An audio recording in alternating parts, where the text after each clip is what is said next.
I know you love earning travel rewards and cash back, and that's why you're going to love Rakuten. With Rakuten, you can earn cash back on everything you need to book your dream trip, hotels, flights, rental cars, experiences, and more, while still booking through your favorite travel sites. And don't worry, cash back can be earned on top of earning the credit card points and the hotel and airline loyalty points that matter most to you, depending on how you make your booking. Plus, with Rakuten, you can also earn cash back on groceries and other purchases like electronics, pet supplies, and more. And the best part, you can join today for free and start earning cash back on top of your travel rewards. Go to Rakuten.com or get the app. That's Rakuten, Rakuten. Rakuten, the most rewarding way to shop. This episode is brought to you by TaxAct. Don't do your taxes alone. Join TaxAct's National Admin Night. Admin nights are social gatherings for getting through your to-do list. So get ready for a night of fun, finding deductions, and filing taxes with TaxAct, where you can file your federal and state return for just $49 through April 8. Let's get together and get them over with. Visit taxact.com/admin-night for details. Hey, it's Jason here. Just wanted to explain quickly why I wanted to republish some of these transition to travel episodes. Now, it's those episodes that really show you one person's story, how they wanted to travel the world, had the goal to travel the world, and ended up actually doing it, what that whole process was like. And I feel like at this time of year, right now, is the time when, the sort of exciting vibes you had when it came to your goals at the beginning of the year have kind of worn off, right? Like we're settled into the year. We don't have that sort of same optimistic, it's January, it's a new year, anything's possible. We start to kind of settle in and, a couple months have gone by now.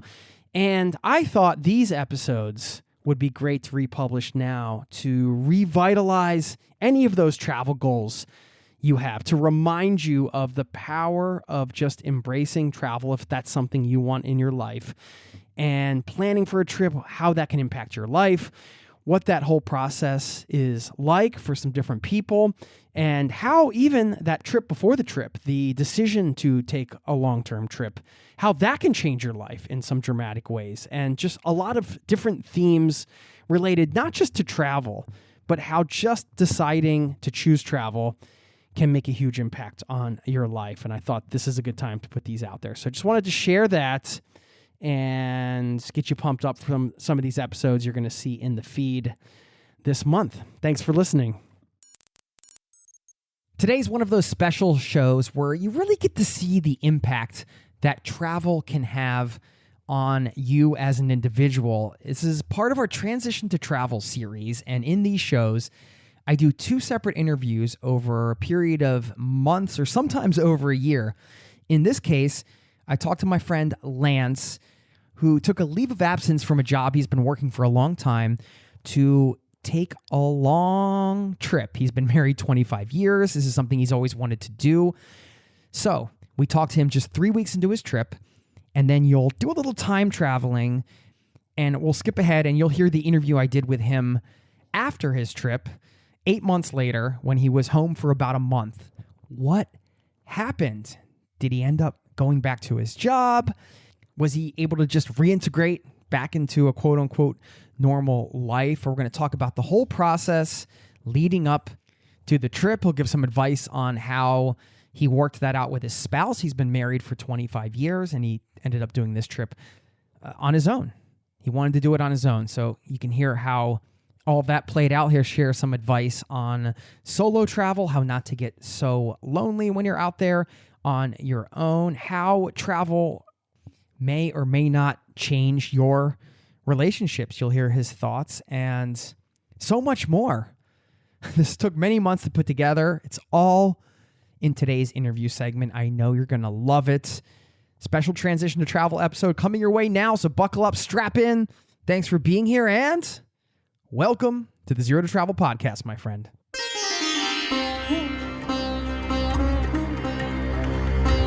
You're listening to the Zero to Travel podcast, where we explore exciting travel-based work, lifestyle, and business opportunities, helping you to achieve your wildest travel dreams. And now your host, world wanderer and travel junkie, Jason Moore. Hey there, it's Jason with ZeroToTravel.com. Welcome to the show. Thanks for hanging out, letting me bring a little travel into your ears today. This is the show to help you travel the world on your terms to fill your life with as much travel as you desire, no matter what your situation or experience. And yes, I am pumped up. You can probably hear that in my voice because these episodes are such a labor of love. It takes many months to record these transition to travel episodes, but really gives you a wonderful snapshot of how powerful and impactful travel can be in somebody's life. In this case, you're going to hear Lance's story. But of course, as it goes with these interviews, you can always kind of pull out some things that you can use for yourself, get some new perspectives, and get inspired because we all know travel is a big deal. We all love it.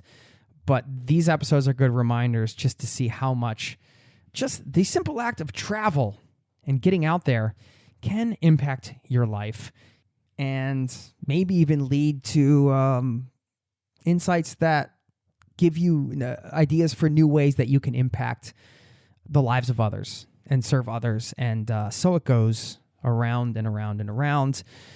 That's life. I don't know.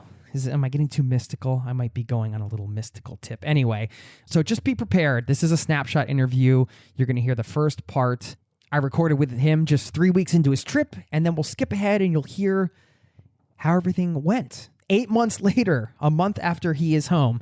And also, I've got a little something to share that I personally took away from this interview, something that Lance inspired me to think about. And this is a really kind of empowering idea. It's not really travel related, but you can have that same sort of sense of adventure by kind of embracing this simple concept. So I'll share that after the interview. Now let's get into this interview, and I will see you on the other side, my friend.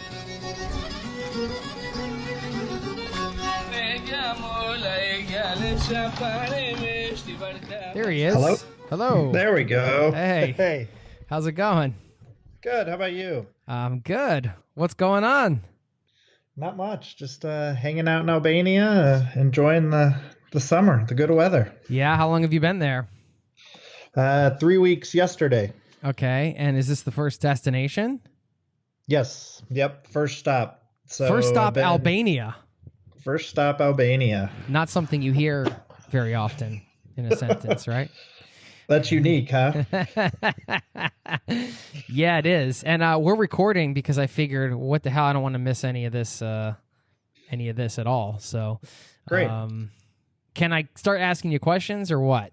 Yeah, absolutely. Whatever you want to do, I'm down for. I'm easy. Well, first of all, I'm with Lance Wright here. He's I'll let you kind of fill people in a little bit, and you want to give everybody your kind of your destinations on where they can find you, if you want to give out your website and all that stuff, and then we're going to talk about your little transition to Albania here. Yeah, that sounds great. Oh, like you said, I'm Lance. I have just started 7 months of travel, so I'm about 3 weeks in to this 7-month journey. I have wanted to travel like this for years and finally just decided it was time. So I'm on the road. You can follow me on Facebook at the Midlife Crisis Traveler Facebook page, or that's also the blog, the midlifecrisistraveler.com. I love that. And we hooked up through, you're a member of our community location, Indy, and you started kind of talking about your upcoming trip and all the things that you were doing to prepare for it. And like you said, this is something you've been gearing up to do for a while. So I was like, hey, we got to jump on a call and get the lowdown here on the preparation and everything, because this is really fresh for you, right? Like you mentioned, kind of wanting to do this for years. I mean, what do you mean by that? Had you done a lot of travel like this before? Like, had you done it before and then gotten into a career, or how did is this like a first time doing any type of trip like this? Yeah, definitely the first time for a trip like this of this kind of length. I've definitely traveled some a little bit internationally, not a ton, but have done some. But this is really, I got involved with the location indie community, wondering if this was something that I would be interested in. And what I quickly figured out was really before I think as much about the location indie, what I wanted to do was travel and not worry about the online business and not worry about some of those other pieces, but just travel. And so I made that commitment to do it, and um, decided Albania sounded like a great place to start because you might as well start why? Yeah, somewhere. why did you decide Albania was a great place to start? I had a good friend, Malia, who did the Peace Corps here, and she told me about it. It's a beautiful country. I mean, it's just astoundingly beautiful, but until the early 90s, their borders were basically totally closed. And so I wanted to go somewhere that was beautiful, that had natural beauty and was interesting, but also was a little less expensive. And this was a perfect fit for somewhere outside of Asia that kind of fit those bills. To be in Europe for the cost here is pretty amazing. Yeah. All right. So the genesis for the trip, like you said, you've been thinking about doing this kind of travel for years, but just fill everybody in on what you do for a living. And I want to hear how this sort of came to pass in reality. Yeah. So I'm the director of campus activities at Colorado State University. I'm, in the kind of location indie community, I often think I'm a little bit unique in that, like, I love my job. I have a great job. I work with students. We do, the focus is really on student development and helping students grow and get educated outside the classroom. That's the work I do. But great students. I have a good time. We do concerts and comedy and lectures, so it's fun stuff. And I work with a great group of people. But I've been in this position for 12 years this summer and was just feeling kind of that point of burned out and like I didn't have the energy I wanted, or that I felt like my students really deserved from me. And so it just really was trying to think of something else. That's when I started looking into location indie and started getting into travel hacking and trying to understand how people travel like this. And so, gosh, I don't know, last fall, I don't even remember for sure when it was, I went to my boss to say, look, this is what I'm going to do. I'm going to travel. And to be honest, I went into the meeting prepared to resign because I thought he would have to say, you're out of your mind. There's no way we can make that work. But he didn't. He said, yeah, let's make it work. I think I really benefited from, coincidentally, it had nothing to do with me. Colorado State University recently took on the administrative portion for semester at sea. And so we've had a lot of faculty and staff be gone for a semester. And I think it changed everybody's paradigm of like, oh, wait, this is a possibility. And so I think I can't say that for sure, but yeah, my boss was like, hey, let's make it work. Let's figure out what it takes and what that looks like. And so I have a great assistant director in my office who's stepping into the interim director role, and all the folks around me have committed to make it work. So I have a ton of gratitude. I'm very lucky for sure. Yeah, that's awesome. I mean, I think there's a big lesson in there in terms of asking, right? Like just being honest and asking, right? I mean, you were prepared to resign, like you said, to just get it out there. When you go that far, I mean, you never know if they're going to accommodate or not. And everybody might say, well, yeah, my situation, they definitely wouldn't. Maybe that's true, but there are probably some people out there that think that and they would accommodate. And I know I've had that experience myself where I really wanted to work as an adventure travel tour guide one summer, and I was on this contract job, and I'm like, they're not going to let me leave. But I was just honest with my feelings, and it's something I really wanted to do, and they did. They worked it out. So you just never know, right? I mean, how did you must have felt pretty good to know, hey, I can have my cake and eat it too, right? Yeah, it was amazing when he agreed to it, and I think I went in probably similar to what a lot of people do. And in my own head, I wrote a lot of narrative about all the reasons he would say no, which is pretty self-defeating to do that. I had done that story without giving him a chance to be a part of it. And then when I did that, it all worked out. And he was like, great. So yeah, it was a huge relief. And particularly, I'll be in trouble for not sharing this yet. My partner is a full-time doctoral student. My son is 19 and just finished his first year at the University of Kansas. And so I think for Dee Dee, knowing that I had a position to come back to made all of this a lot easier, because you can imagine that's a tough conversation as well of like, hey, I'll see you in 7 months. So Are you doing this solo or are you with your partner? I am mostly solo. They're actually sitting in Newark Airport right now on the way here. I'm going to pick them up in Dubrovnik, Croatia tomorrow. So the first 3 weeks have been solo, and then I'm going to pick them up for 2.5 weeks, and then I'm solo again until September, when I'll come home for a little bit, and then in the fall I'll head to Asia. That's not very planned yet, but Wow.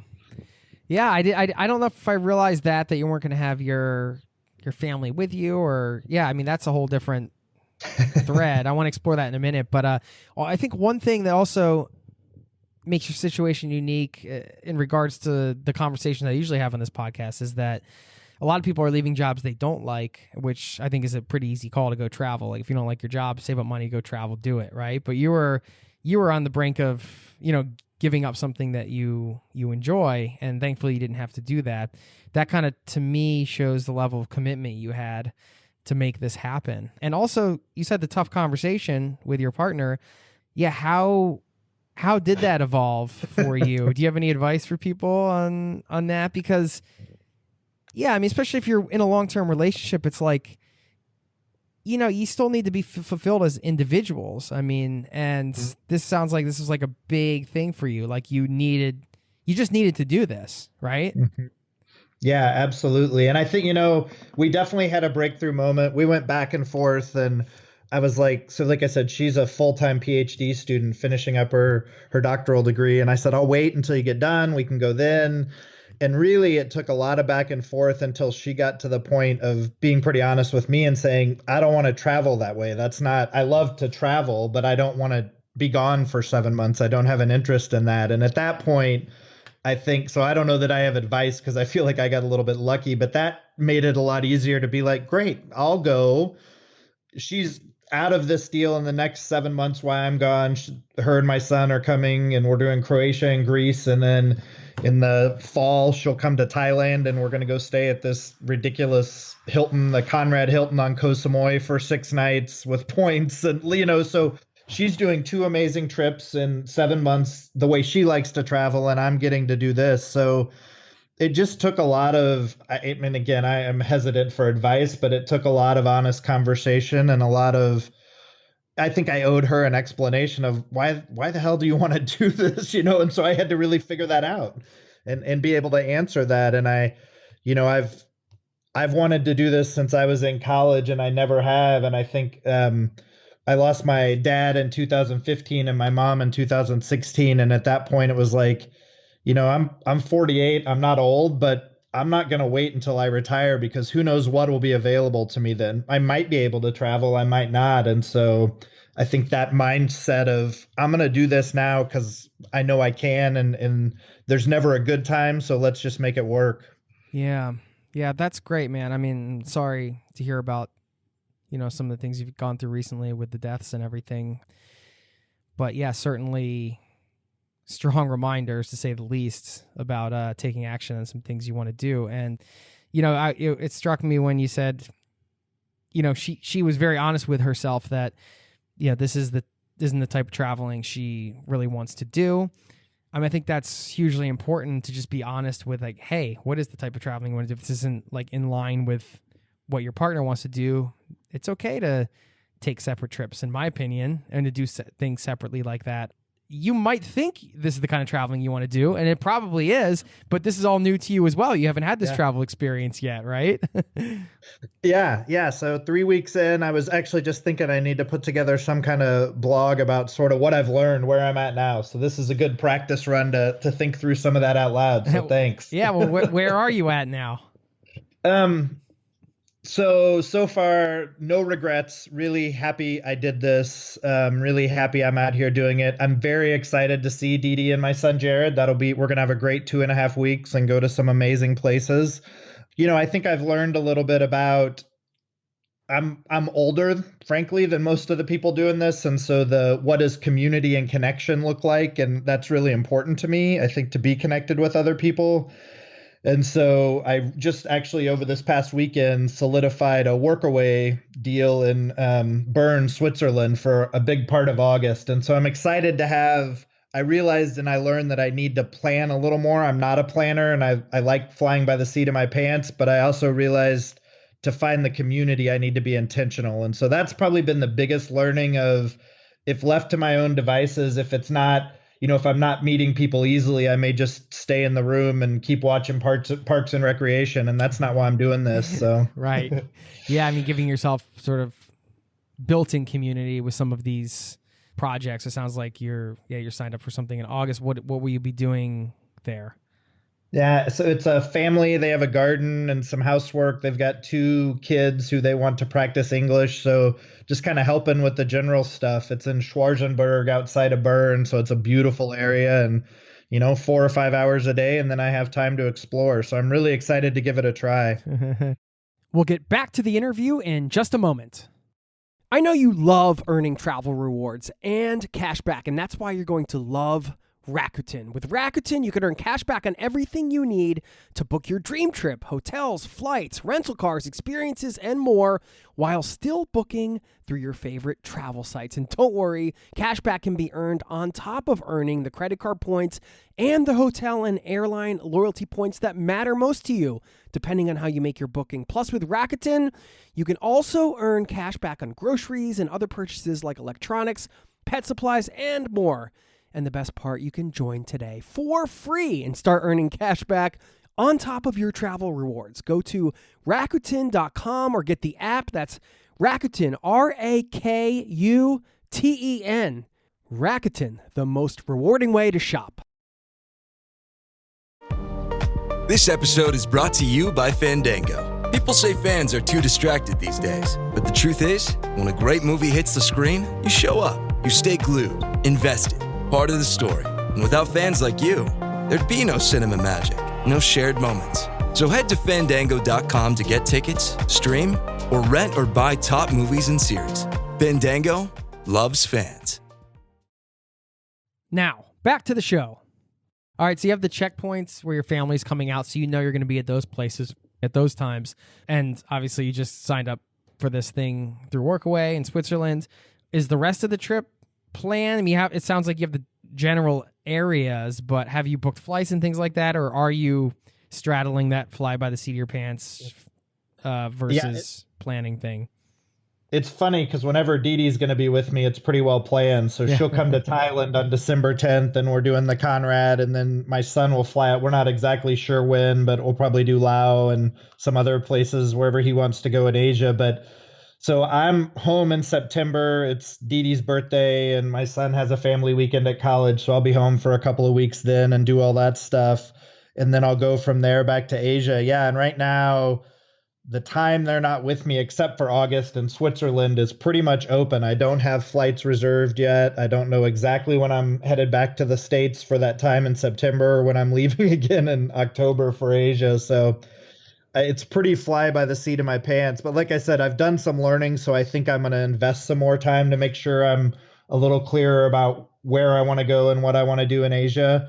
And I think I'll probably invest some time to research some more tours so that I think that's a great way to meet people, whether it's a food tour or just a city walking tour or whatever. It's a great way to meet other travelers. And so I'm going to be more intentional about that too. Yeah. How did you feel kind of when you first landed in Albania and you're just by yourself there? What was that feeling like? Yeah, it was, that's the surreal, wow, I guess I'm really doing this now that I'm here. Right. This is happening. Sure. There's no, right. There's no getting around it. Like I have to figure this out. Yeah. The ripcord for the parachute at this point's gone. So I need to just make it work. I did a free walking tour and that was great. I met another traveler, a blogger. They run a blog, Something of Freedom, and a Instagram page. They're great. So I highly suggest a follow, and that helped just to connect with somebody else and really, kind of learned a lot there.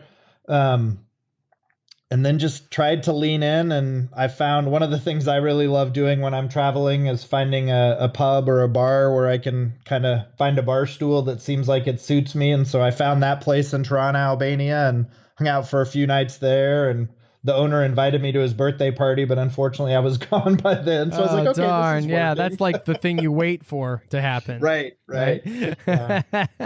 Be like, can you move that birthday party up a couple days? Right. Yeah. So that part was all good. The biggest challenge for me has been the transportation in Albania. And again, I would recommend Albania from what I've seen to anybody. It's an amazing place. This is the time to be here. It's just going to get more crowded. I can't imagine it wouldn't. But the transportation's tough. So it's all buses or furgons, which are the mini buses. And the buses are fine. I mean, a lot of them are old or whatever, but that's no big deal. But there's no real schedule. Like you just show up at what you hope is the right bus station and look in the windows. It'll have a sign for the different towns it's going to, and you hope that it's the one you want. So that's been definitely the part of like, oh, wow, this is a little bit stressful. Yeah. I guess if you're trying to get to a specific town, yeah, for sure. Right. Yeah. Yeah, these are the kind of things that like you can't predict how you'll feel when you're actually. It's one thing to read about something like that online or something, but it's quite another thing to actually be having all your stuff on you and walking to the bus station and being like, all right, I actually have to figure this out now, and you're by yourself and there's nobody there to help you out, right? Essentially. Yeah. So leading up to the trip, what kind of things did you have to do to prepare outside of the regular trip planning stuff? Were there things that you did too that were big life change type things for you, or was it just literally like trip planning, kind of like how much has changed just for the fact that you were going on this trip in your life? Right.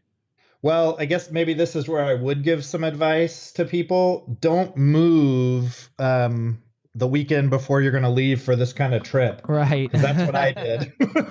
We had, part of one of the key things was I could have done the trip without it, but we really made the decision that we were hoping to downsize. And so we had lived in our house for 12 years and just way too much stuff. That's been a huge part of this whole process, is learning to have less stuff, a little bit more, the minimal lifestyle has a huge appeal for sure.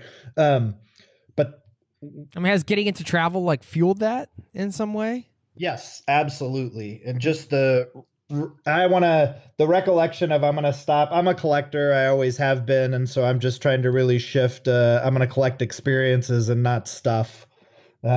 So that's what I've been trying to do. But yeah, so we packed up a much bigger house and moved into a much smaller house. And that was a little bit stressful, but it was great because we were able to do well on the house we sold, and it made the money all a lot easier. And it's easier for Dee Dee to take care of. We're in a condo, which is awesome, has like a pool, and it's great. Now when they're leaving, we've got a friend staying with the dog, and that's kind of it. There's nothing to worry about because everything's included with the condo. So it was a huge life change. Yeah. Yeah, it always surprises me. I mean, if you listen to the podcast, just how much that journey before the journey matters if you're making big changes to travel, or like you said, the travel just kind of gives you these ideas. I mean, the travel itself, just the trip itself before you're on it, can inspire you to make other life changes, I think, or sometimes force you to. In certain cases, if you're like traveling indefinitely, you're forced to answer a lot of questions. You say, all right, I'm going to take off. What should I do with my apartment, my car, my job, all these things? You're just forced to deal with these questions that are big questions that are kind of easy to put off, and are questions that you can see how years can go by because it's just easy to kind of just keep doing what you're doing, right?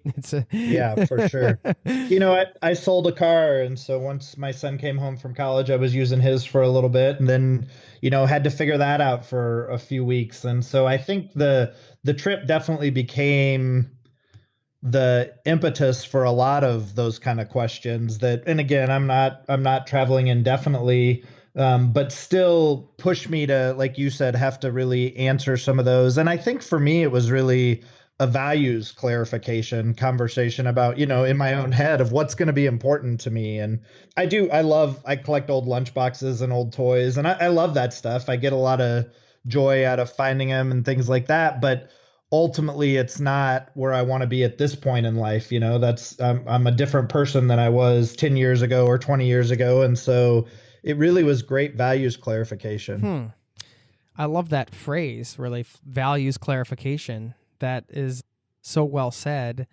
And if you think about also, even with your relationships, you talked about, having those kind of those conversations that this trip forced, and only further clarifying those values, right? And kind of setting yourself up for, it's more than just this trip, the way I see it, right? Like having these conversations, having this type of mindset shift, and also these life changes, changes everything going forward, right?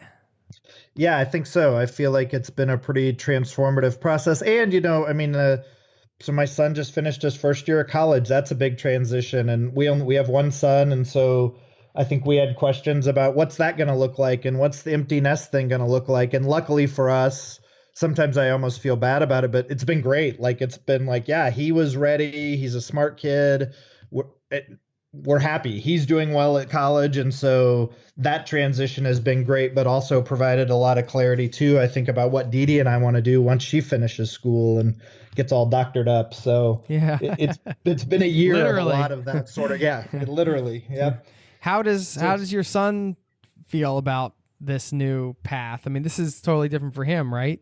Yeah. Yeah. It's different when you see your parents change so dramatically, right? You just kind of it's easy as the child for you to think of your parents as like always the same, even though they're not, and they're people and they're going to change and go in different directions too. Maybe some don't, but you know what I'm saying? Yeah. Well, the thing about having a 19-year-old son that's relatively low on the empathetic scale, and not in a bad way, it's just who he is. Right. But basically I'm like, so what do you think of this, Jared? It's fine. I think it's a good idea. You're going to like it. I'm like, oh, okay. That's, it seems like he's taking it all with a pretty good, just kind of like, yeah, that's cool. My sense is his friends are a little more interested, like, wait, what's wrong with your parents? What are they, that's weird. Yeah. That's probably where it comes up for him as much as anything, of like, either they're jealous because they're not getting to do it yet, or like not sure. So yeah. It's been interesting. Yeah. These types of things, they affect everybody to some extent, right? Yeah. I don't mean that good or bad, it's just, it's life. It's a changing thing. And I've had to wrestle with that, the feeling of like, am I being selfish? Is this selfish? And there's no doubt at some level it is. And I think ultimately for Dee Dee and I, we're going to be better because of this. And it's helped that clarification in our relationship. And so there is a piece of like, yeah, this is it's focused on myself. There's no doubt about that. And I do think it's been good clarification. And I think my hope is to go back and be a better person and be able to better be of service to others, whether that's at work or my family or whoever. That's what I hope comes out of this. Yeah. So, the travel is giving you some space to kind of continue maybe clarifying some values, or just space to be in a different space on your own as an individual, right? Yeah, for sure. For sure. It allows that to really look and think about, and to think about those things that are important. You spend a lifetime, not everybody, but a lot of us spend a lifetime working and sort of planning for this thing after work or whatever. And again, just that realization of, oh, wait, I don't want to wait. Again, hopefully that will be a great time for Dee Dee and I, but I don't want to wait for that. I want to be having those experiences now, Yeah, I think it's a beautiful thing too. Especially when you're part of a family unit and you get to break away and sort of reclaim your individual identity to an extent, right? Like, not that it's not there, but sometimes in the day-to-day life, I'm in the thick of it right now with 2 small kids and everything.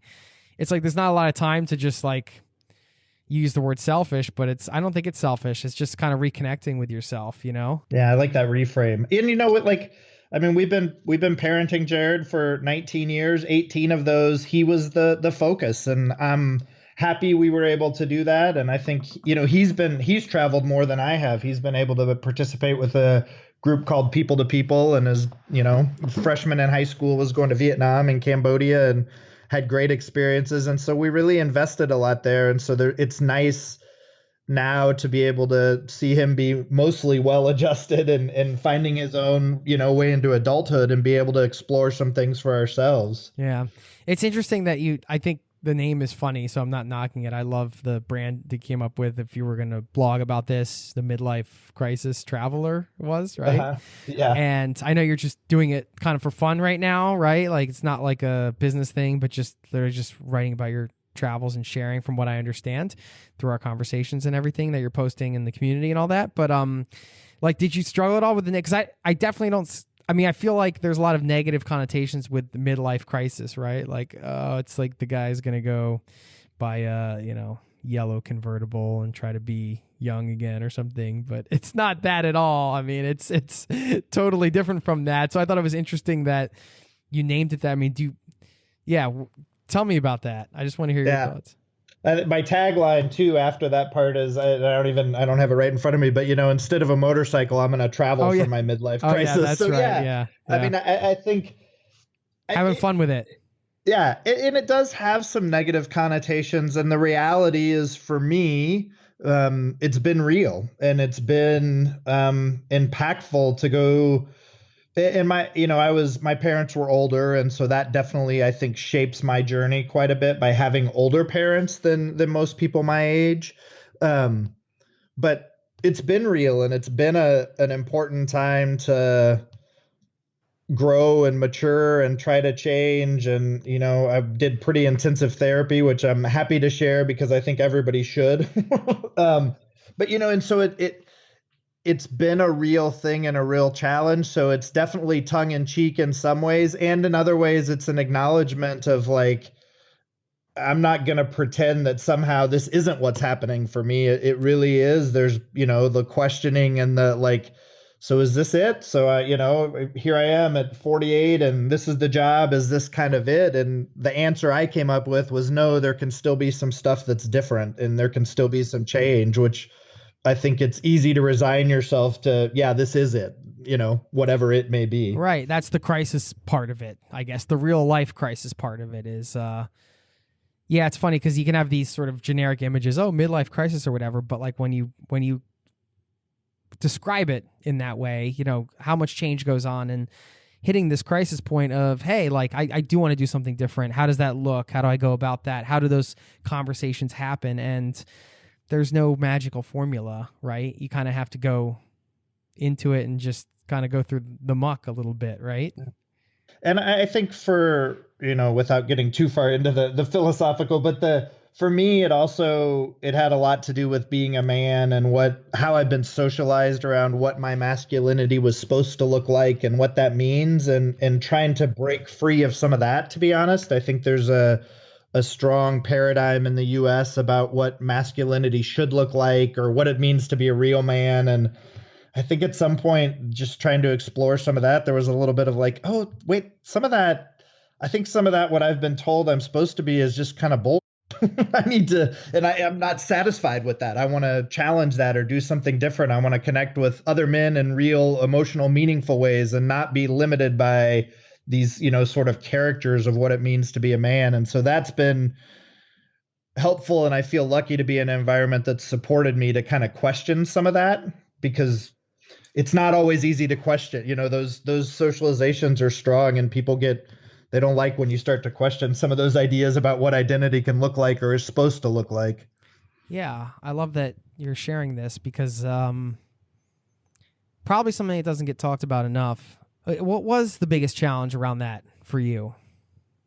I think how much meaning making I did as a man, and not that women wouldn't have this, but how much meaning making I did related to work and how much that became so much of who I was. And there wasn't trying to look and find myself outside of that became pretty difficult. And so I think that was one of the bigger challenges. One of the other ones that is probably more challenging and not that great, not that fun to talk about is realizing how much I had internalized some of those messages about what masculinity looked like and how much I was part of the problem and still am in many ways, but of perpetuating sexism and doing some of that and really wanting to challenge that and try to show up differently than a lot of the men I've seen around me and be a little different role model for my son. So those are big challenges, both of them. Wow. This is huge stuff.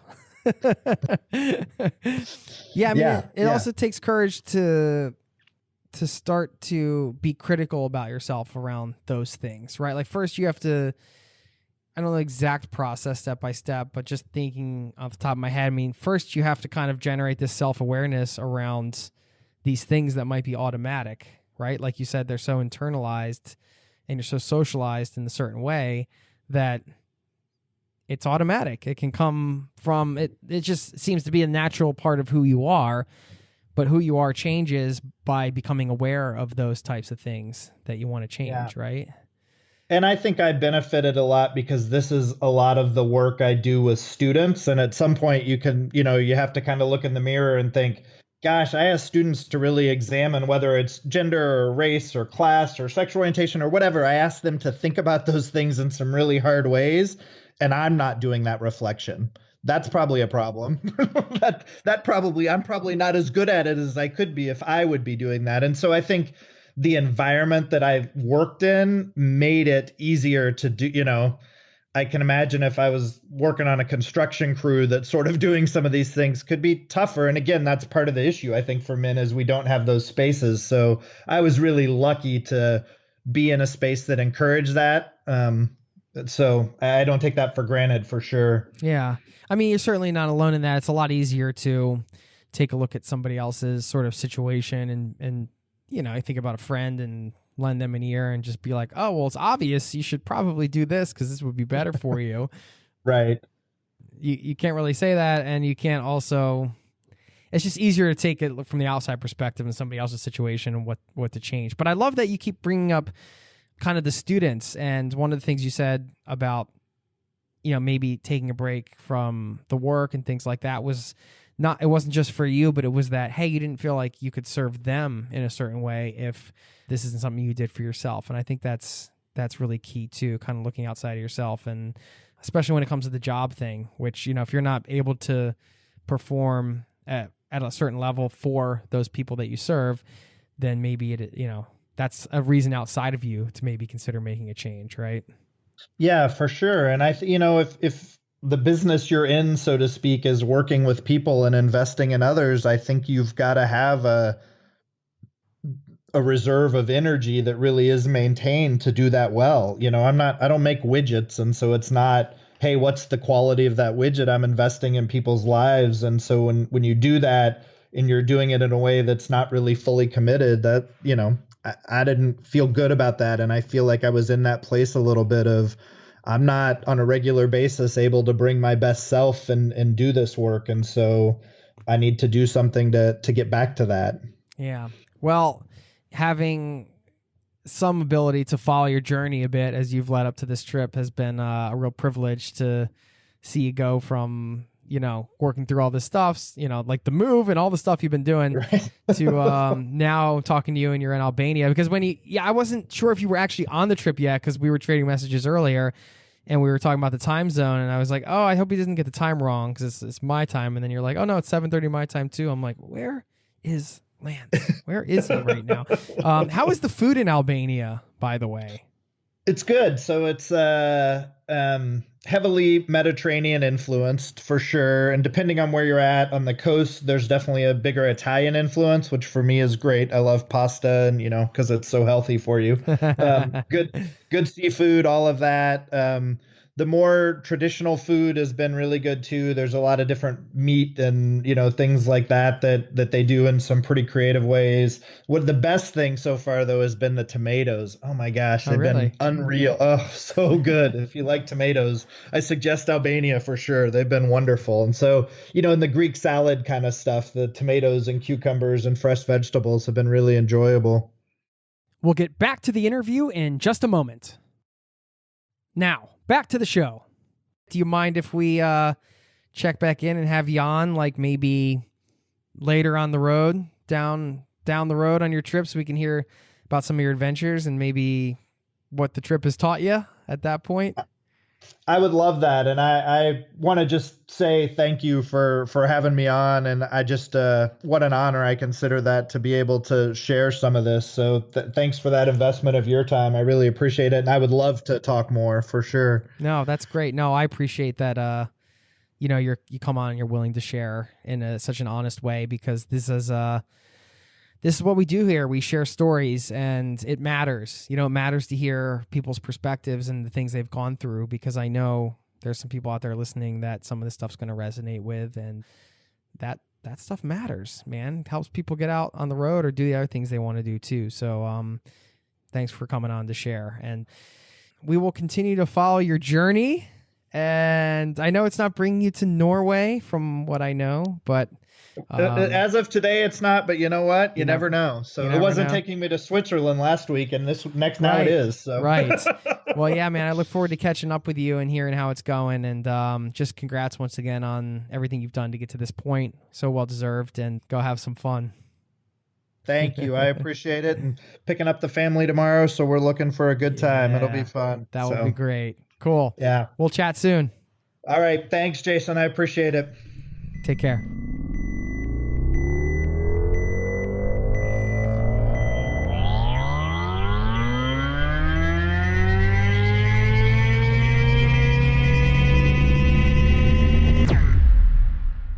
Okay, we just hopped into the DeLorean. We traveled through the 7 layers of the candy cane forest.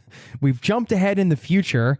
And when we last talked to you, Lance, you were 3 weeks in to a 7-month journey. And now you're home. That's Welcome right. home. Thank you. Thank you. How do we do that? We just teleported through time. How long ago was that, man? How long have you been home? I've been home since the 1st of January, so a month already. Okay. Yeah. All right. Well, again, it seemed like 3 weeks in, you were already having some pretty big revelations on your journey, and we just covered those in the last segment, and now it's the end, so you've had even more time to reflect. And I think a month home is a good amount of time to kind of still have the trip where it's fresh enough to reflect on it and how it may have impacted you, but also you've had time to settle back in to your routine a bit, right? Yes, for sure. You said, just to quote you from the original, the last segment, you said you wanted to travel like this for years. So you've now done it. Was it all it was cracked up to be in your mind? Yeah, it was really an amazing experience. I mean, I have no second guessing or regrets about doing it. And it was a lifetime bucket list experience for sure. I enjoyed, there were hard days. There's no doubt about that, but I enjoyed every bit of it. What were the hard days? Give an example of what was hard about the hard days. I think probably the biggest, most common thing was traveling solo and having those days when you're just kind of lonely and not real motivated to get out and do much. And, that's probably the biggest thing of just like, gosh, how am I going to connect with another human today?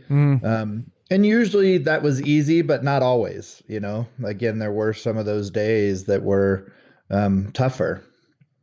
So I had an experience in Thailand. I got bit by a dog, so I got to do the whole rabies thing, and that was definitely a time when I was thinking, oh, I wish somebody was here with me as I'm bouncing from emergency room to doctor to, what is the whole rabies thing? Thankfully, I've never had to do the whole rabies thing.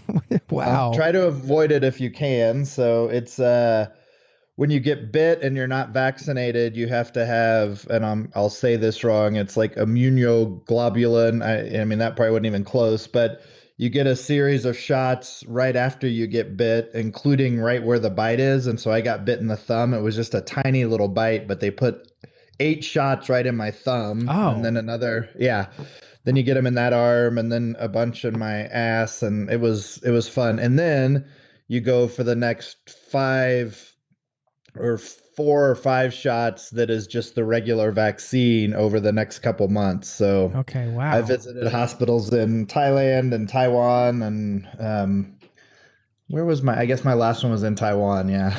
No kidding. So a shot in the thumb sounds painful. Yeah, well, it's worse than it sounds. So really, it was horrible. Yeah, that was the worst of the shots for sure. That's a quite tender little area to have a shot pushed into. Yeah, but I lived, so it all worked out. Right. What did that experience teach you?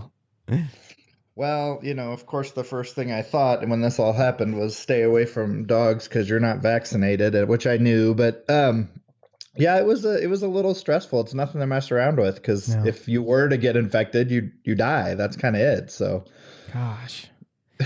Yeah, I mean, these yeah, are the it kind of was. things that, of course, can happen. And it's not, you don't set off thinking, oh, I'm going to get bit by a dog and have to deal with, rabies treatment.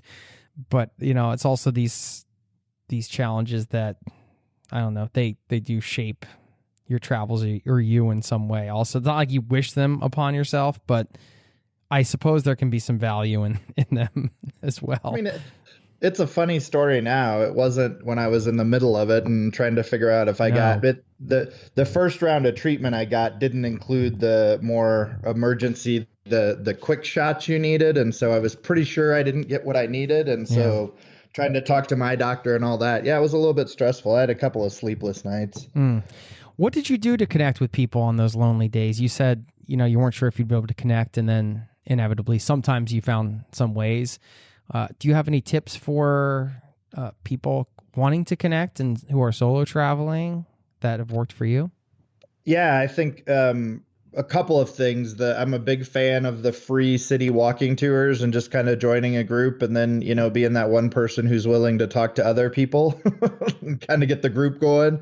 And then other tours, I ended up using, well, I used Tours by Local some, and then I also used Airbnb experiences, which was pretty easy because it's all built in and, all the charges are taken care of through your Airbnb account. And I think those were all great ways to connect and meet people. I did a cooking class in Thailand and met a bunch of fun folks. And so putting yourself out there to do those kind of things for me, and when I've traveled in the past, I haven't done as much of that, but certainly as a solo traveler, it was a great option. When we last talked, you were about to see your family in Croatia, and that got me thinking about what you were kind of doing, what you described on your trip, which was this kind of hybrid solo trip, but then your family was coming to visit you at different points. I'm not sure how many times that happened or if it happened again. I think you talked about your wife coming to Asia or something also.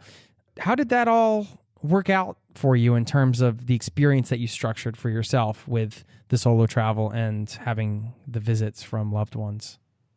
So I love the solo travel. For me, and I think we talked about this last time, there's just a freedom in that. And there's a freedom in, kind of if I was happy, everybody was happy. And I really liked it. So I was very drawn to the solo travel for sure. And that being said, when my family was able to join me, those were definitely highlights. So yeah, they came to Croatia and we visited Greece. And then at the end of my trip, Dee Dee joined me in Bangkok and we traveled for a little bit. And then we met my son Jared in Taipei City. And so finished the trip with them. And they actually I had committed to be back at work.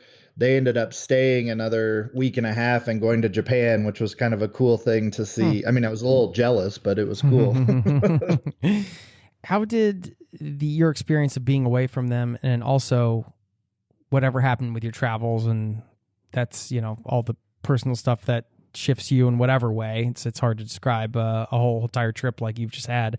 But how did that change or did it change your relationships with your wife, with your son? Imagine her coming out sort of at the end of your trip. You are the same person as when you left, but you've also had all these experiences. So there must be some things that have shifted. Yeah. When you asked the question, I was thinking changed. I don't know if I would say changed, but certainly had an impact. I mean, 7 months is a long time to be gone. And I told people throughout the trip, they were like, how are you doing this? Like, you're married, right? And I'd be like, yes, I'm married. And she's supportive, but I think what I would often tell people is, yeah, we couldn't have done this when we were married for 5 years, probably, or maybe even 10. We'll have our 25th anniversary this year. So we're not new at this. And I think that there was a security in the relationship, and, she was super supportive. And so I think overall she had a good semester. She's finishing a PhD and, I think got a lot done. So I like to tell her I should probably leave again so she can finish that up because she got good work done without me. But I think I don't know that there's long-term impact as much as it just felt really good knowing I was supported to do that. Yeah. I mean, it's the old adage, right? Like if you love somebody, let them go, right? And I mean, she wasn't letting you go per se, but kind of. I mean, you're still individuals, even though you've been married for 25 years. So this is something you had to do. It sounded like. So she came out and had some of these experiences with you, and you said she wasn't really interested in this style of travel. Is she more interested now? Have you guys talked about doing some longer trips like this together? Or is she still kind of like, that's your thing. We'll just figure this out as we go.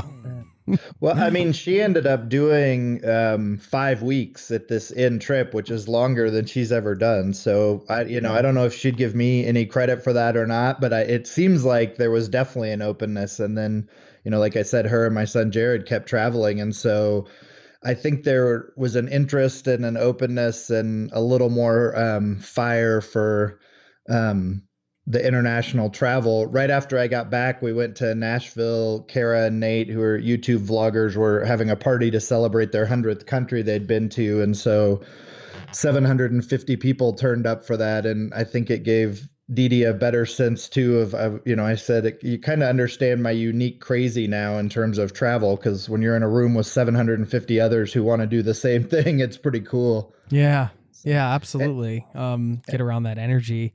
Yeah. I got her to sign up for Camp Indy, so we'll be hanging out in June. Nice. Yeah, that's awesome. I'm so excited for that. What were some of the highlights for you? You talked about, I'm talking travel now, because you said you were kind of flying by the seat of your pants when you were planning on going to Asia. You went to Asia. I guess this is a twofold question. We should take the first part. How about the sort of flying by the seat of the pants thing? I mean, what did you learn about travel? Maybe some tips or wisdom you can impart on us here in terms of kind of planning and leaving some room for spontaneity and how you manage that. I think one of the things that I learned, which isn't surprising, no rocket science about to happen here, but is part of it is trust yourself and lean into what your strengths are. And so I would never suggest to anybody that, that fly by the seat of your pants, not planning is the right thing for them. It worked for me. But if you're a real planner, do that because you'll feel better about it. And for me, I think if I would have tried to plan every second, it would have turned into a task that I didn't want to do. And so I think really for me, a lot of it is trust yourself, and it's going to work out when you're traveling. And certainly when you're traveling for 7 months, it's probably not the right time to try to change and do something totally different. If you're not a planner, to be like, okay, this is the first time I'm going to really plan things out, or vice versa. It doesn't seem like that would work that well. Yeah, that's good advice. Know thyself, I guess. Yeah. I got the opportunity to, well, again, now this is twice, so I'm a Kara and Nate fan, I guess, but I did a river cruise with them in Myanmar that they hosted. And the guy I was going to share a room with, Mark, was traveling for like 3 months, and he had everything planned, and I would tease him a little about it, but it was amazing. I mean, his detail and the planning he did, and he loved doing the planning. Like, It was a joy to him. It would have made my eyeballs pop out. Right. And so cool. Whatever works. Like I said, I don't think this is time to try to change everything when you're going to take on, there's so much transition and difference in your life. Trying to create some new habits could be pretty tough, and I'm not a planner. Like, that's who I am in real life. I'm pretty spontaneous. I'm not much of a planner. And so it made sense. Scratch your own itch. I'm using a lot of these cliches, but they are cliches for a reason, I guess.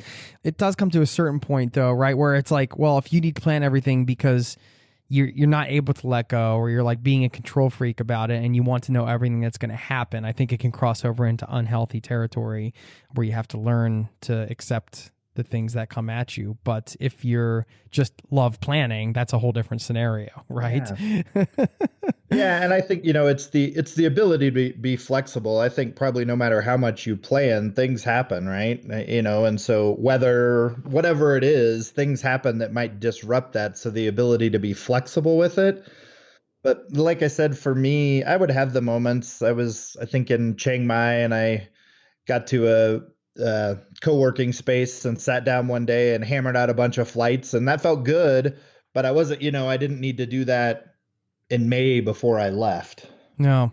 Yeah, you did it while you're, I mean, when you're going for that long too, I guess you're going to have some things that need to get done along the way. And that's how I always did it. I like to just, all right, we're going to, we've been seeing a lot of things running around. We're going to take this half a day and just plan out the next month or whatever, or the next few weeks.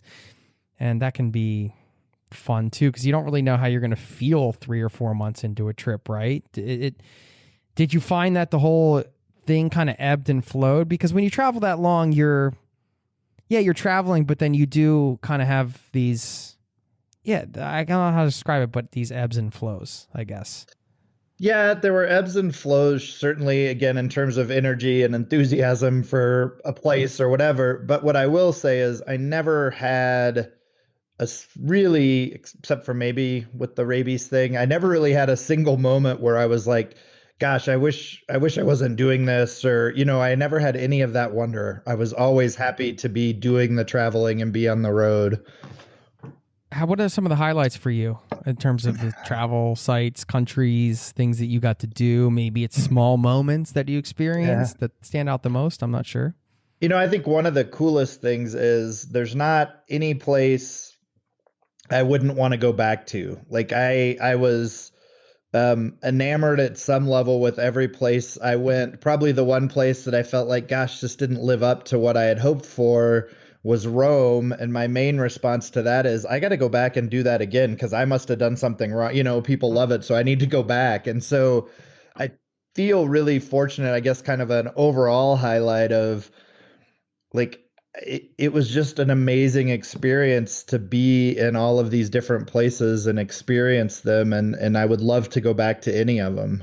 And you hear things like, gosh, don't go to Halong Bay. It's too touristy and there's too many people. Well, like, I would go back there in a heartbeat. There's so many people because it's one of the most beautiful places I've ever seen. And yeah, when you're, doing the boat through the bay or whatever, you're going to see other boats, but okay, I can live with that. I mean, and so you can live with the sight of other boats, right? Lance? Like if this is the trouble for my day is I can see 3 or 4 other boats off of our boat, I feel like it's a pretty good day. So yeah, it's still a win. Yeah, I think there is some of that, like, well, don't go there. It's become too discovered. I mean, I hear that about Thailand too, and I love Thailand. I was probably there for nearly a month. I almost stayed my whole visa there. I think I was a day or two short. And so like from Bangkok to Chiang Mai to Chiang Rai, all of it, we did some time on an island there. It's a beautiful country. Which my wife and I did a podcast where we did our top 5 places we'd be dying to go back to that we've been. So if you had to list a couple, say, of the places that you've been, that you'd be, you get 2 free plane tickets tomorrow back to 2 of the places you've been, what would you choose? Why are you only giving me 2, man? Come on. All right, take 3. What can I say? Bit. Take 3. Take 3. Go ahead. Well, like I said, so one of them kind of weird, but I would say this is Rome. I would love to go back and kind of do it again and give it another shot, because I was just like, not so impressed. And yeah, so there's a weird way that I'm drawn to it for sure. In terms of just places immediately drawn to, Switzerland is one. I would love to go back and spend more time in Switzerland. It's the most beautiful place I've ever been. And, I live in Colorado. It's pretty darn nice here, but that's saying something. Switzerland was amazing. Yeah. I mean, it was just beautiful, from the mountains to the green hills and all the farms. I mean, it was great. So that's definitely one of the highlight places. We did, Koh Samui in Thailand. I would love to go back to some different islands in Thailand. That was a very cool experience, and just they're beautiful and, pretty laid back and just a great time. So there's 3, but I could probably give you 10 more too, No, and that you're dipping into different parts of the world too. Like you got Southeast Asia, of course, and Europe. There's so much to see, and you got to have some experiences in Eastern Europe and Western Europe and Southeast Asia. And what other areas of the world did you make it to? Did I cover it?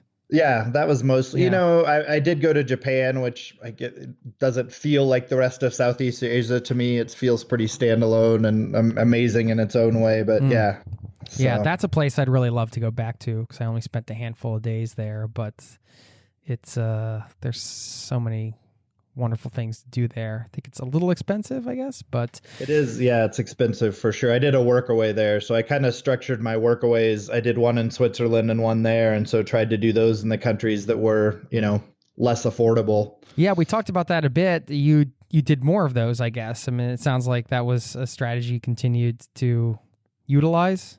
Yeah, so when we talked in September, I was actually at a workaway back in the States making my way home. I was in Maine. And then I came home and we did Dee Dee's birthday and all that and got to see Jared and had, a great couple weeks at home. And then when I went to Japan, that was my first stop in Asia. And I did a workaway there for a couple weeks in Ome, which is in the Tokyo prefecture, but outside of the city. And I'm really grateful for getting to do that. It was a great way to get integrated into a place, to save money, but also just to see, the ones I did in Switzerland and in Japan, both of those were in people's homes. And so you really get to just see, how people are living and the day-to-day life. And so in Japan, I had a wonderful host couple who were so kind to me, and yeah, it was great.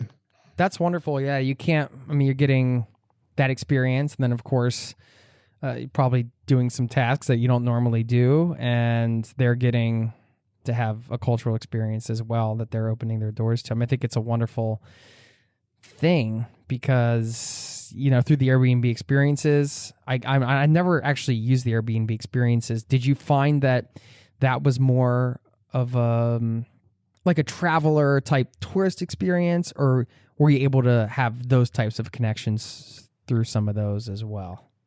It is a tourist type experience, but yeah, so I did I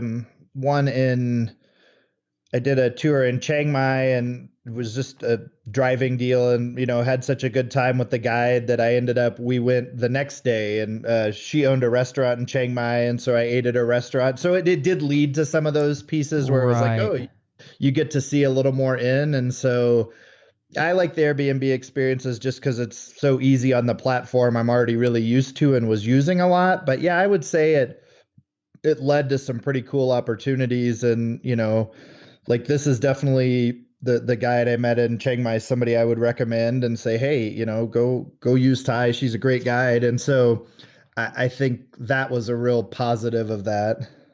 Yeah, that's great. I mean, you can't have that expectation, of course, but you can be open to it. And if it happens, that's always a nice thing, right? When you can go to that deeper sort of connection with people. Yeah.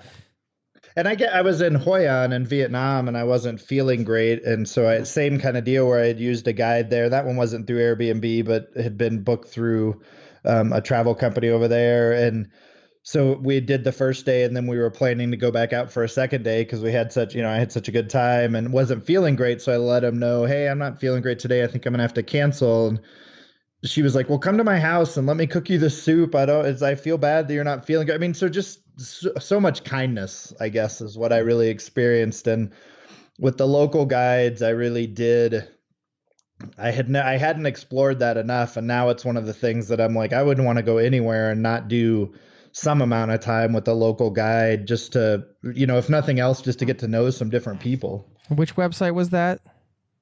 That was through a company called Viet Dreamland, who I booked with in Vietnam. Okay. They did my cruise there too. Okay, that was in country. But did you use another website for local guides, or was it just depending on where you went? You just found some local guide?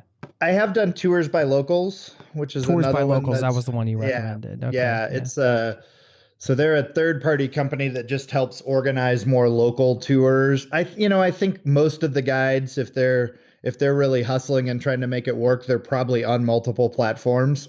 That's my sense. But so, yeah, I think the one I liked the most was just the Airbnb. Like I said, more for simplicity, just because it was all, you already have the payment set up. It's right there. It's easy. It folds into your itinerary. So if you're staying in an Airbnb, you'll see your experiences listed on your itinerary. Right. Which is kind of cool. Cool. Yeah, thanks for sharing that. I wanted to ask you about being home. Are you back at work?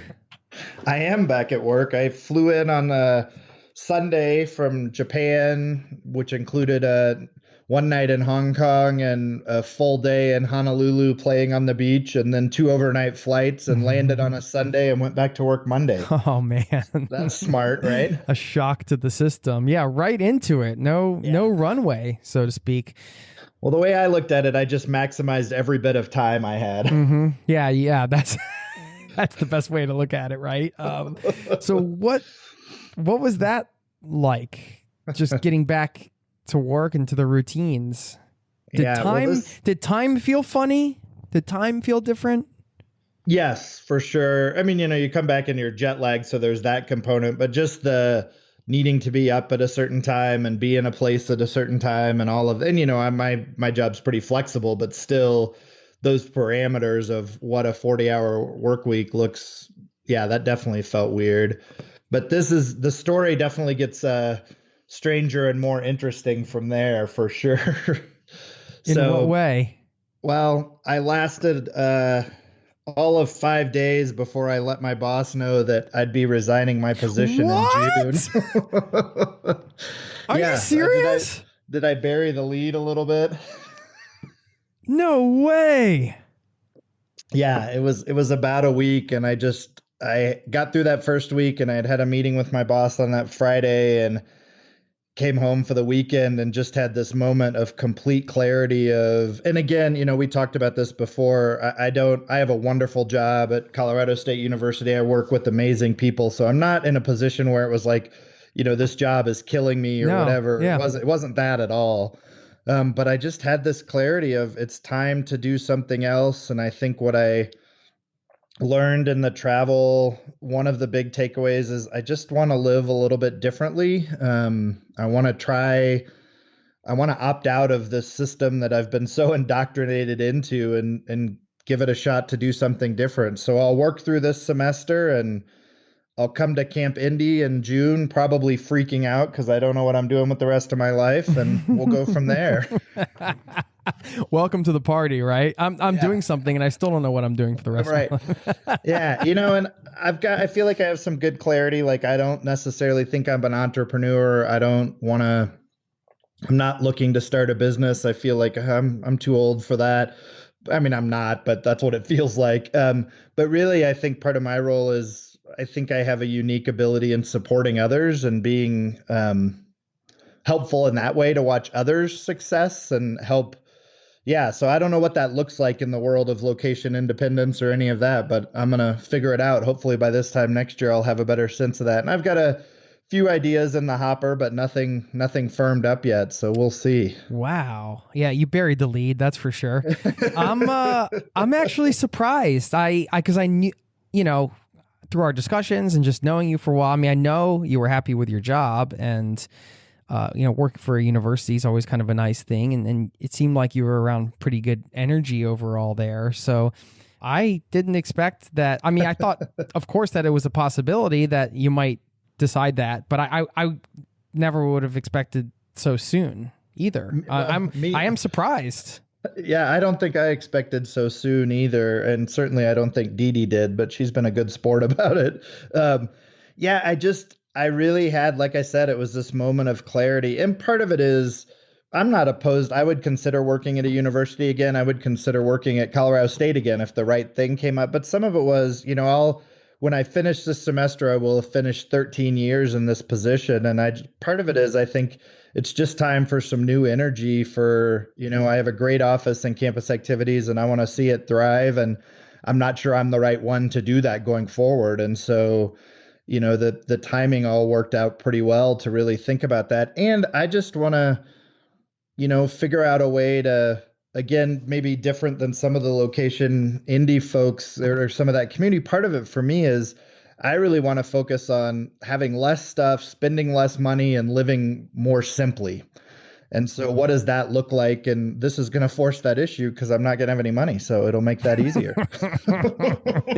Yeah, I always said that travel was forced minimalism. That's how I learned about the value of minimalism, just by traveling and I couldn't have a lot of stuff with me. And then I never really thought too much about, I mean, I didn't have a lot of stuff coming out of college anyway, but you think that, oh, well, this is just kind of how it works. You got to get an apartment and stuff and things, and that's how life goes. But I started traveling right after that and then realized, well, I really love this whole not having a lot of things. This is really liberating and it feels good, and you don't really need a lot of things. And that was, I think that's a core value of a lot of travelers after the travel, whether it's before or after the travel experience depends on you. I mean, I have the stuff I have now is driving me a little crazy because I have 2 small kids and I live somewhere. So this is like the most stuff I've ever had in my life, and like toys and this, that, the grandparents love to give toys. Thank you, grandparents. Right. But if we can cut down on some of the stuffed animals, that would be great. Just none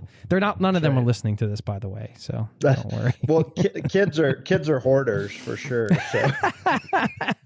That's true. And then also I remember having like my junk drawer with a bunch of knickknacks. So, yeah. Yeah. And, I knew I always wanted to travel and I didn't do it. And I think I filled that, like, I'm a collector by nature. I'm actually trying to sell a bunch of stuff now that I'm like, oh my gosh, why did I buy all this? But I tend to be a collector. I love going into antique stores and, hunting for something that I think I want. But then when I have it, I'm like, well, who cares? It's the hunt, the adventure of doing it for me that's fun. And so after traveling, what I realized is there's just another way to feed that entirely that doesn't have anything to do with the accumulation of stuff. And so that's we're going to give that a shot for a while and see what happens. When you said you had a moment of clarity, was that coming from a specific place? It was just I just knew it was time to move on. Yeah, I came back. Like the switch flipped. It was not possible to go back the other way kind of thing? Yeah, I came home after that first week over the weekend and I was just like, oh, it's time for me to move on. And the reality is, I think maybe I knew that before. And it's funny because people here are like, yeah, none of us are surprised. If we're surprised about anything, it's that you came back for this semester. But, I had committed to that. We're a little short-staffed in the office. And so I'm really happy to be here this semester and feel fortunate that I get to have this last semester at work. But yeah, it just was like, oh wait, I'm done in this position and I feel like I've done good work in it and I've done what I can, but it's time for something different, that's a pretty common feeling. I think what's different and what challenges the paradigm for people that stresses them out on my behalf is that I don't have the next thing planned. And that's the part where for me, just kind of being like, it's okay. Like, I'm not going to get so caught up in that paradigm of I've got to have the next job before I make this decision. And so, yeah, I do feel I've described it a little bit as I'm kind of opting out for a little bit, and I may opt back in eventually, or maybe not. I don't know. Yeah, but you're I'm open. Just gonna that's a great way to be. I mean, I don't know if some of that came from traveling for you. I know for me, having the travel experiences of not always knowing what was coming next or where exactly I was going to be working next and things like that taught me to not stress as much about not knowing what was going to happen next. Did that concept come from your travels or? Yeah, I mean, I think I've had that. I've always had a desire to pursue adventure and just haven't done it as much. And so I think what the travel did was helped with my self-confidence to be like, oh, wait, I can actually pursue the lifestyle I want. I've always, again, had this sense of like, I don't know that I'm built for this, the 9 to 5, but nonetheless, I've been doing it for 30 years, even knowing like, this isn't for me.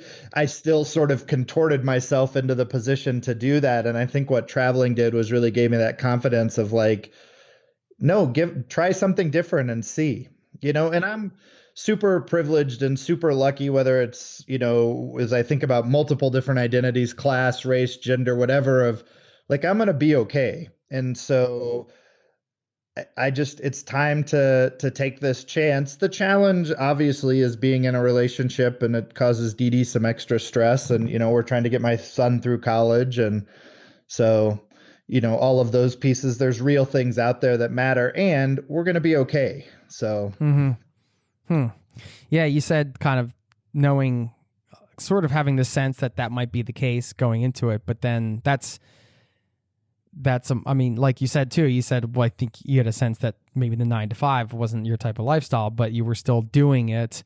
But it sounds like, yeah, now you're just kind of taking a stand against that for where you are in your life right now. And I think that's wonderful, not because you're doing that, because it would have been fine if you got back to your job and you were happy with it, but it sounds like you did realize it was time to close that chapter. But it could be easy to just keep going, right? I mean, a lot of people just keep going, but you're taking the stand, even though you don't know what's going on. So that's and it would have been way huge. easier just to keep doing it. And I just, Right. I told people that when I did the 7 months, there was a part of me that kind of hoped maybe it would scratch whatever that itch is, but ultimately I came back with a rash. Like, it didn't, I didn't satisfy anything by traveling. I just created more and different desires to live differently. And it really solidified, oh wait, this is a fit for me. And so, I just, I think most of my core values are still the same in terms of I want to do something where I'm of service. I want to, those are high priorities for me. I want to do something that feels like it makes a difference. And I'm willing to, do whatever, drive the ride share a little bit just to make ends meet so I can have a more flexible schedule to, live out those core values in some different ways.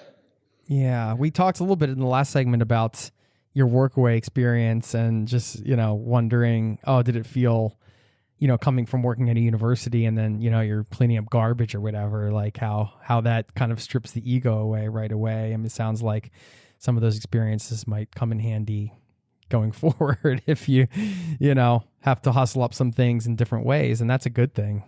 And I think it will be an interesting challenge. And certainly I think probably, lots of people probably do this, but I think through the identity of being a man and how much my identity's been wrapped up in what I do for a living, and how that's probably going to need to shift. So I'm going to have to find where that identity and where I draw that strength from in some other places, because I'm really not looking, I have no plans, at least for a little bit, to look for what feels like another career type job. I'll work just, to make ends meet, whatever that looks like.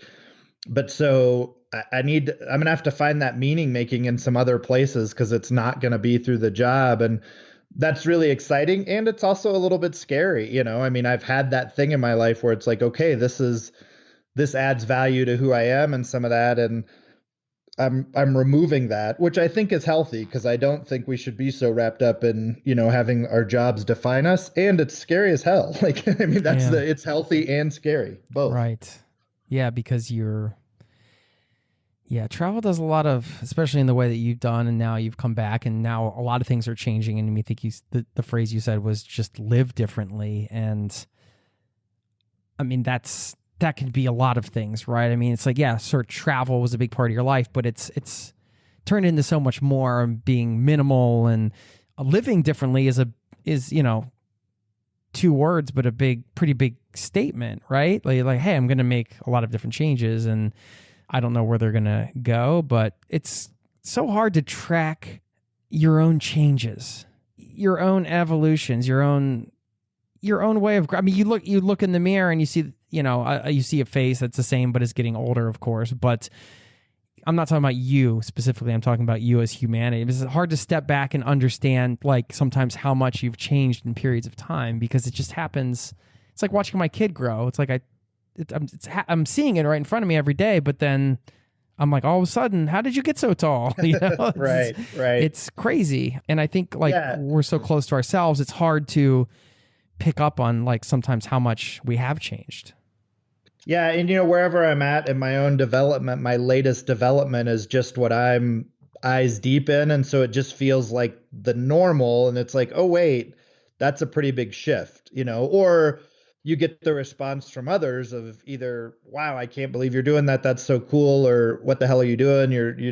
How could you step out of there or whatever? And that kind of jogs it, like, oh, this is different. It's a big step, and so it causes you to reflect and look. But yeah, for me, it's just whatever development I'm having, there's almost a piece of like, well, I mean, everybody must be experiencing something similar. And it's like, no, not necessarily at all. Has this affected your relationship with your home country, the culture there, the place that you've been living, anything like that?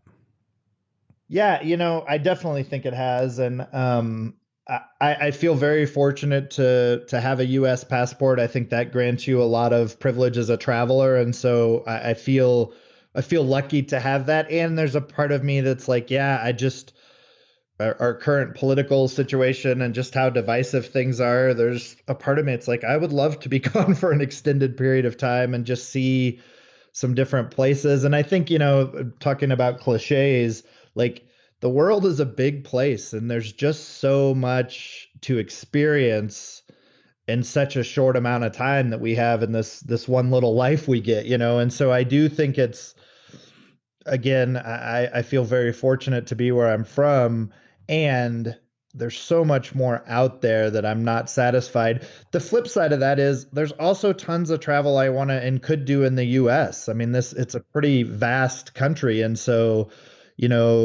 I really want to continue to do more travel here and explore. And so that's what some of this may look like, is more domestic travel as well. Yeah, it's really interesting. I'm super excited to continue to stay in touch and follow along on your journey. And it's been so interesting to hear how things have changed so much for you since you've been back. I'm really quite surprised. I mean, it's always having a big impact on people, I think, when you go on an extended trip like this, particularly if, like you said, I mean, just to kind of go back to what you said in the beginning of this episode, which was months ago, if we're talking that way, that, this is something you had wanted to travel in this way for years.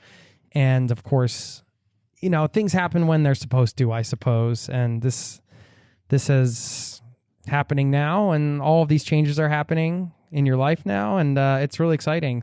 I sense a lot of gratitude in you for the things that you do have, of course. You talked about, the U.S. passport and things, and all the things that you're grateful for. And you just seem like a super grateful guy. And I'm grateful to know you and that you took the time to come on and share all of this with everybody listening, because it's not easy to share in this way sometimes, personal life, and also being able to see that, side by side, like how kind of it was partway through the trip and how things have unfolded afterwards. So, man, I really, really, truly appreciate it. I'm super grateful for the time we've had to share and just talk, because it's a great way to help me reflect on some of this, is to do this conversation with you. So I'm really grateful for the space. And, come June when we're at Camp Indy, by then I may just be in the fetal position and be a total wreck. So, I may need different support from you then. We'll see. Oh, man. Well, hey, you might be the one picking me up from the fetal position. I can't make any promises, but no, I will certainly be there for you. And I'm sure that you'll be there for me as well. I'm really excited to hang out in person and get to do that. And yeah, just welcome home. Congratulations. Thank you. Keep us posted. I will for sure. I'm excited to see what happens. Like I said, I have a few things in the hopper, so when something comes through, we'll see what's next. Yeah, well, I'm excited to be there for you in any way I can. And thanks again for sharing your story. And we will be chatting soon and crossing paths soon. Yeah, for sure. Thanks, Jason. I appreciate it. All right. Cheers. Have a good one.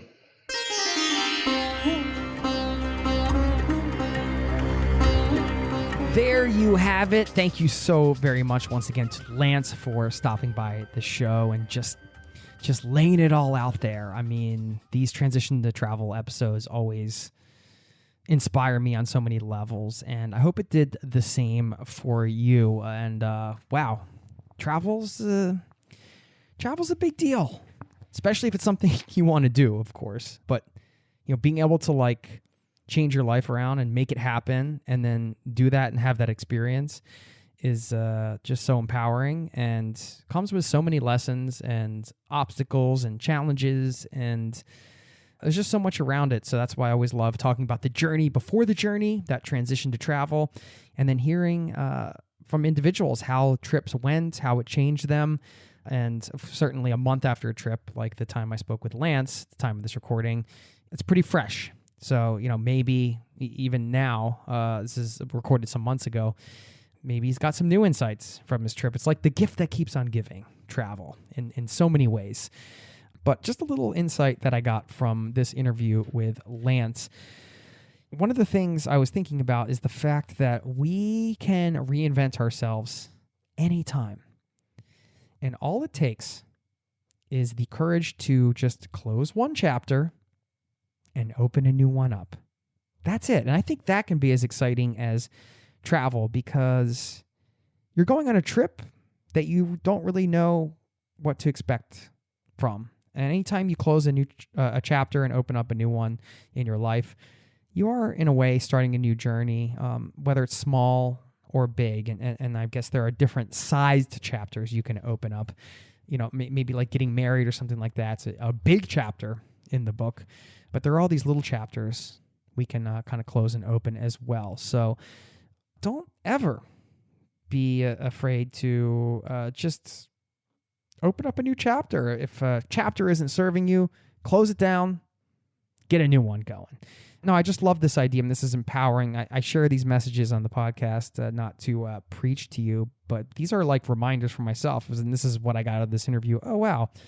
I can just reinvent myself or any part of myself whenever I want, if I just choose to do that. And I have done that recently, and I will continue to do that. If something's not serving you anymore because you've changed as an individual, then embrace that change and just close a chapter that's not serving you anymore and open a new one. It's that easy. I mean, in principle, of course, there can be some more complicated things around that, but the intention behind that, the idea behind that, can make it easy to do, at least to get easier to get started, I would say. So anyway, for what it's worth, I'm not sure how this is hitting your ears, but I just wanted to share that with you, and I'm going to leave you with a quote I found the other day that I forgot about. I was actually writing a letter to my children, which is something I started doing just in like a Google Drive, but I like to write letters. I have been known to get the old pad out, good old-fashioned pen, not like one of those quill pens with with a bird feather, but like an actual pen. And, if you haven't written a letter to somebody, maybe some of you have never written a letter to somebody, sent it in the mail. You know how awesome it is? How would you like to get a letter in the mail? Like that somebody wrote to you? Just write a letter to one of your best friends and tell them how much they matter to you. If you're feeling lonely, this pandemic and all this crazy stuff going on, pick up a pen and write a letter. Write a letter to your parents, one of your siblings, one of your friends. It's just such a wonderful gift to give somebody and yourself, because you get to kind of put out on paper how much they mean to you. And, it doesn't have to be all serious. I mean, you can make some jokes, of course, and be light about it, but also tell them how much they mean to you. It's a good feeling. So anyway, I was writing a letter to my children because, who knows what the hell can happen at any given moment. Want to have a few things to leave behind. If maybe they're listening to this podcast one day in the future, who knows? Anyway, I was looking for a quote to add to this letter, a couple quotes, and I found them. And they're two on comparison, because you never want to compare yourself to anybody, right? There are a lot of people doing a lot of awesome things out there, and if you start comparing yourself to people, it's just a trap, which is why Theodore Roosevelt said, "Comparison is the thief of joy." It's well said. And the last one from Ianla von Zandt, who said, "Comparison is an act of violence against the self." Alrighty.